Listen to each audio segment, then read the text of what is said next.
زینب نام کی ایک خاتون تھی جس کا شوہر قتل ہو گیا تھا.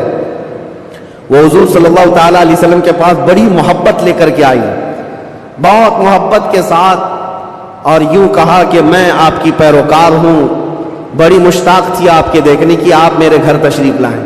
حضور صلی اللہ تعالیٰ علیہ وسلم کو اور کچھ صحابہ کو اس نے اپنے گھر پر دعوت کی, اور دعوت کیا کیا, کھانے میں اور گوشت میں نہایت ہی خطرناک زہر ملایا اور حضور صلی اللہ تعالیٰ علیہ وسلم کو زہر دیا. جو صحابہ موجود تھے حضور صلی اللہ علیہ وسلم کے ساتھ دعوت میں, جیسی حضور نے پہلا لقمہ اٹھایا, جو گوشت کی بوٹی تھی یا جو لقمہ تھا وہی بول پڑا رسول اللہ صلی اللہ علیہ وسلم کہ مجھ میں زہر ملا ہوا ہے. نبی کریم صلی اللہ تعالیٰ علیہ وسلم نے ابھی اپنی زبان پر لگایا ہی تھا, نکال کر پھینک دیا, لیکن دوسرے ایک صحابی حضور سے پہلے پیٹ بھر کر کھا چکے تھے اور وہ زہر کے اثر سے فوراً ہی شہید ہو گئے. یہ یہودیوں نے حضور کے معافی کے بعد, اعلان کے بعد پھر بھی یہ ہرزہ سرائیاں, یہ سارے کام کرتے رہے اور آج تک کرتے آئے. آج تک نبی کریم صلی اللہ تعالیٰ علیہ وسلم نے اس کے باوجود معلوم ہونے کے بعد یہودیوں کو بلایا کہ اس خاتون کا کیا کیا جائے. اس نے اقرار کر لیا, کہا کہ ہاں ہم نے زہر ملایا تھا. کہا کیوں؟ کہا ہم یہ دیکھ رہے تھے اگر آپ اللہ کے سچے رسول ہیں تو آپ کو خبر ہو جائے گی, ورنہ ہم کو آپ سے نجات مل جائے گی, ہم بچ جائیں گے, آپ زہر سے ختم ہو جائیں گے. نبی کریم صلی اللہ تعالیٰ علیہ وسلم تو زہر کے اثر سے کچھ نہیں ہوا اور حضور بچے اس زہر سے, لیکن ان یہودیوں میں سے کوئی بھی اسلام کی طرف آیا بھی نہیں. نبی کریم صلی اللہ تعالیٰ علیہ وسلم نے اس خاتون سے بدلہ نہیں لیا, اسے معاف کر دیا. اپنی ذات کے لیے حضور نے کبھی بدلہ لیا ہی نہیں, اسے چھوڑ دیا اور پھر وہاں سے نکل پڑے. یہ زہر کا جو اثر تھا پوری زندگی بھر رسول کریم صلی اللہ تعالیٰ علیہ وسلم کے تالو پر, سر پر اثر لگا رہا, جلن ہوتی تھی, تھوڑا چکھا ہی تھا. اتنا خطرناک زہر یہ یہودیوں کے پاس ہوا کرتا کہ انہوں نے اپنے زہر سے کئی لوگوں کو مارا ہے. یہ یہودی ایسی قوم ہے جس پر اللہ تعالیٰ نے قرآن میں لعنت فرمائی. یوں ہی نہیں, بعض لوگوں کو لگتا ہے کہ بار بار اس ٹاپک پر کیوں ہے. ارے میاں, ہم ہر نماز میں یہ کہتے ہیں غیر المغضوب علیہم ولا الضالین. سورہ فاتحہ کے آخر میں المغضوب کا مطلب ہے جس پر اللہ کا غضب ہوا, وہ قوم یہودیوں کی ہے. سورہ فاتحہ میں ہم اللہ کی بارگاہ میں پناہ مانگتے ہیں کہ اللہ جس قوم پر تیرا غضب نازل ہوا اس قوم سے ہمیں بچائے رکھ, ان کے راستے سے ہمیں بچائے رکھ. یہ اتنی خطرناک سازشی قوم ہے کہ آج پوری دنیا کو انہوں نے ہلا کر رکھا ہے, آج پوری دنیا کو کریڈٹ نظام پر لا کر رکھا ہے. یہ جتنے ورلڈ کے بڑی بڑی بینکیں ہیں انہوں نے اپنے ہاتھ میں رکھا ہے, سونے پر یہ اپنا قبضہ جمائے ہوئے ہیں. جیولری اس کو نام دیا گیا, سونے چاندی کے تمام زیورات کو جانتے ہیں. اس کے ایک محقق نے کہا تھا جیوز, یہودی جیو کہلاتے ہیں, اور جیو سے انہوں نے جیولری کر دیا ہے کہ سونے چاندی کا حق صرف اور صرف جیوز کے پاس ہے, یعنی یہودیوں کے پاس, دوسرے کوئی اس کا حق نہیں رکھتے. اور یہ مال سونا چاندی ہی ہے جو پوری دنیا کی کرنسی کو اوپر نیچے کرتا ہے. یہ سارا نظام انہوں نے بنا رکھا ہے. دنیا کو قرضے دے دے کر کے ورلڈ بینک سے اپنا مقروض بنائے رکھا ہے. دنیا کو جنگوں کے ہتھیار خوب بیچتے ہیں. یہ سارے ہتھیار بناتے ہیں اور پورا بیچتے ہیں, اس کا کاروبار بھی کرتے ہیں. دنیا کی بڑی بڑی دوائیوں کی کمپنیاں بلکہ بایو ویپن کے طور پر استعمال کرتے ہیں. ڈرگ مافیا ہے, سب یہودیوں کے کنٹرول میں آج. اسی لیے میں آپ سے کہتا ہوں یہ اتنی شریر قوم ہے کہ اس سے ہمیشہ پناہ مانگتے رہو اللہ کی بارگاہ میں. اور اخیر میں آپ کو بتا دوں, جب قیامت کے قریب حضرت عیسیٰ علیہ السلام آئیں گے اور وہ اس وقت دجال کو قتل کر رہے ہوں گے, اور دجال کی فوج میں 60,000 یہودی ہوں گے, 60,000 یہودی اس کے ساتھ جنگ لڑ رہے ہوں گے, ایمان والوں کے ساتھ اس کی حمایت میں, اور حضرت عیسیٰ علیہ السلام کے ہاتھ سے قتل ہوں گے. تو حدیث پاک میں ہے کہ جہاں حضرت عیسیٰ علیہ السلام جائیں گے, یا مسلمان جو عیسیٰ علیہ السلام کے ساتھ ہوں گے, ان مسلمانوں کو جو پتھر ہیں جگہ جگہ کے, وہ پتھر پکار کر کہیں گے یا مسلم ورائی یہودین اقتلہ اے مسلمان میرے پیچھے ایک یہودی چھپا ہوا ہے، آ جا اسے قتل کر دے۔ پتھر تک بولے گا کہ یہودی یہاں چھپا ہوا ہے۔ اس سے آپ اندازہ کریں یہ ایسی شریر قوم ہے جس سے پتھر بھی پناہ مانگتے ہیں۔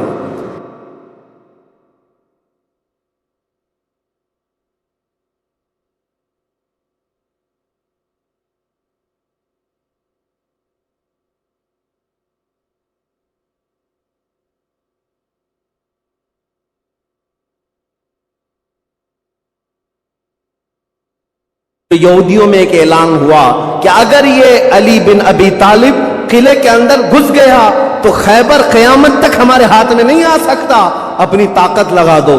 سارے یہودی ٹوٹ پڑے، جتنی فوجیں تھی ٹوٹ پڑی۔